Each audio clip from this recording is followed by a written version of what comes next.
Now, GnRH agonists and GnRH antagonists. GnRH agonists will initially give a flare. We know that GnRH has to be given in a continuous way.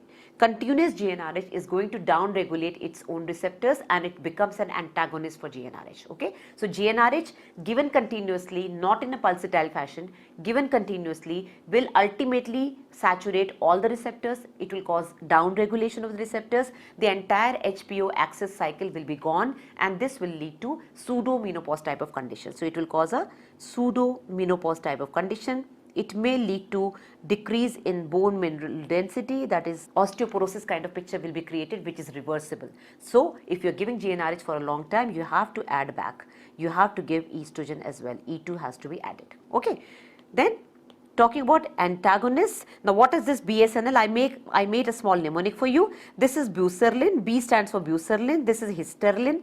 This is neferlin, and L stands for leuprolide. So buserlin. Why you need to know the names? Because their administration is different. The main problem with GnRH agonist is they are not active orally. They have to be taken as an IM injection or subcutaneous injection or nasal spray. Okay, so buserlin, hysterlin,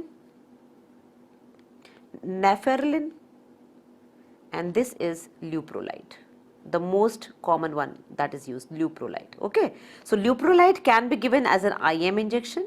Leuprolide is IM.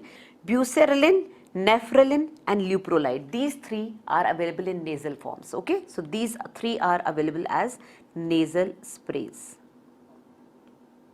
So nasal sprays for neferlin, nasal spray for buserlin and nasal spray for leuprolide. Leuprolide is also available in that IM injection. Now what about the hysterlin? Hysterlin is available as a subcutaneous implant. So this has to be given subcutaneously.